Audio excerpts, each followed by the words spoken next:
Assalamu everybody, my name is Rahim and welcome to Muslim React, where we react to everything and anything Muslim. So if you're new to my channel, please subscribe my channel and turn on the notification button below so every time I drop a new video, you'll be the first to see. So today I'll be reacting to a video titled Female Imam Leading in Prayer.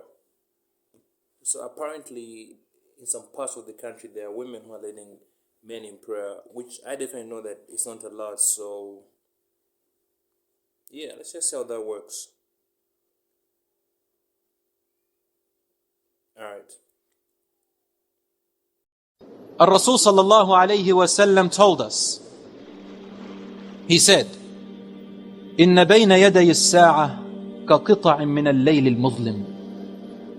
Before the end of time, you will see this prevailing sign. What is it? There will be afflictions, trials, tests of hardship. Afflictions that are like smoke filling the air, darkness with dark clouds above you, and it will weaken the heart of a person just like his body weakens. In the morning he is a believer, and by the evening he becomes a disbeliever. And in the evening he is a believer, and by the morning he is a disbeliever.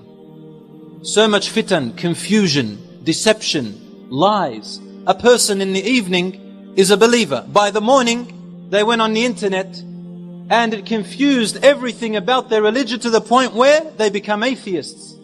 They become something other than their own religion. We live in this time today. How many times I get this question now from young people? I never used to get it, a few years back. How do I know if my religion is the correct one? I've been debating with this atheist and wallah, I don't know what to answer.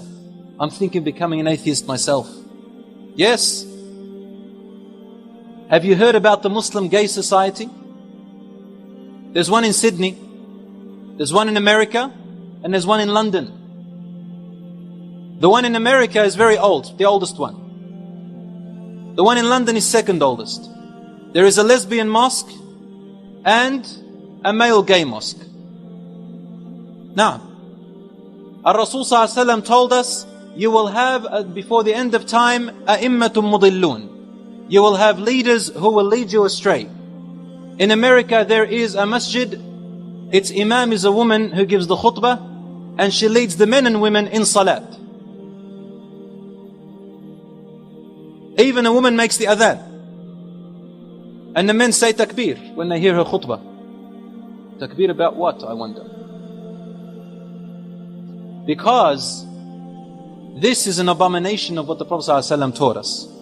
There is equality between man and women. Rasul ﷺ, the Quran already made it. Allahu Akbar. But in an appropriate manner.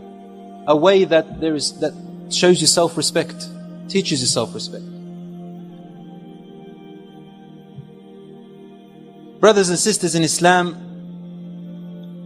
Rasul ﷺ tells us these people who wake up in the morning believers and by the end of the night they are disbelievers. He said, يَبِيعُونَ دِينَهُمْ وَأَخْلَاقَهُمْ بِعَرَضٍ مِّنَ الدُّنْيَا. The reason is that they sell their character, their morals and their religion because of a gain of this world. Lust, desire, money, a car, fame, fortune, whatever, you name it. Rasul ﷺ said, a time shall come when a person is given insight in the daytime. So he's very aware. He can tell you so many things about everything of the world. But in the evening he commits every sin under the sun, takes bribes, becomes dishonest, etc., etc., etc. People are very good in front of people. But when you are alone in secret, they break every sin under the sun, as though Allah is not watching them. This is hypocrisy. And we live in a world of hypocrisy. Brothers and sisters, I want to ask you a question. Think about this. If you take the whole world, it is made up of people. Take away the disbelievers if you don't want them there. And count the Muslims alone, for example. Then the Muslims are made up of nations.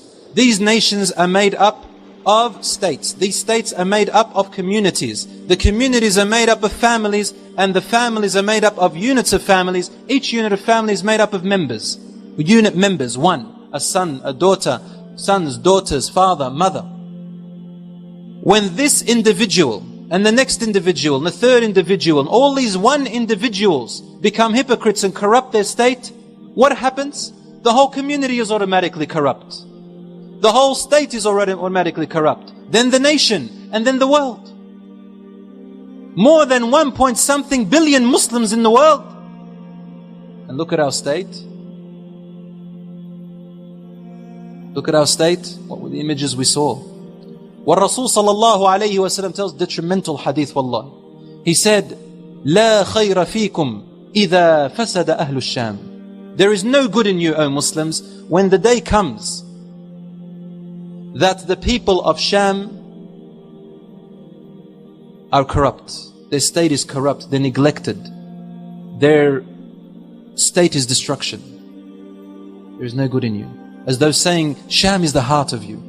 And if its people are not looked after anymore, what is wrong with the ummah of the Muslims of the world? Something is terribly, terribly wrong. We can blame the leaders. And Rasul ﷺ did say that there will come a time when you will have leaders who are in the form of dictatorship, and they are unjust, and they will lead you in tyranny. And he also said, when the time comes, when the amana, the trust is given to the person who cannot hold it, and the person who is a liar is believed, and the person who is trustworthy is said to be a liar. Yes, it's going to come. But what about you and me, who are not leaders?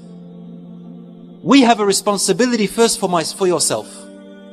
Are you fulfilling that responsibility by being a person obedient to Allah subhanahu wa ta'ala, a person fulfilling your character, a person fulfilling your deen in the proper manner? Or are you a hypocrite, in the day good, in the night sinful?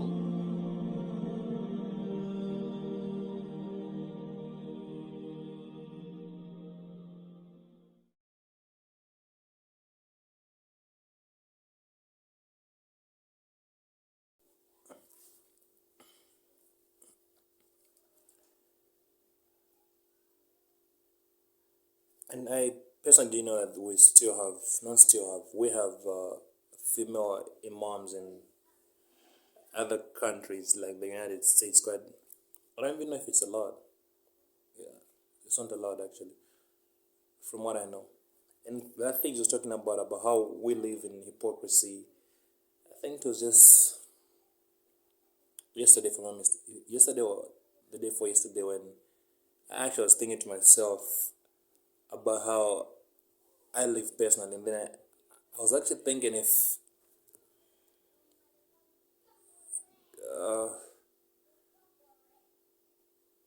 today was Kiyama, would I even probably be one of those people who would say I'm gonna be served? I actually asked this question over and over to myself, like, do I really even deserve to be among the people who are going to be served? And every time I ask that question to myself, I said no.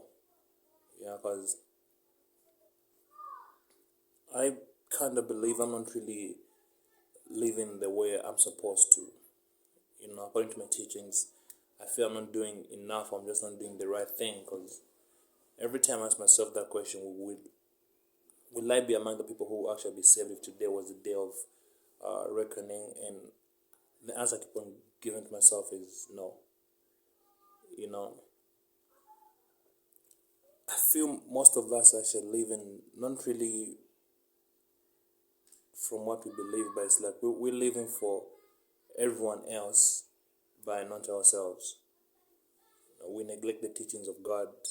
We do whatever fulfills us. We do things to impress people. Yeah, and I think we can all do better if we just really stick to the true principles of teachings of Islam. Alright, so this has been Muslim Reactor. We react to everything and anything Muslim. My name is Rahim. Until next time, inshallah. Peace.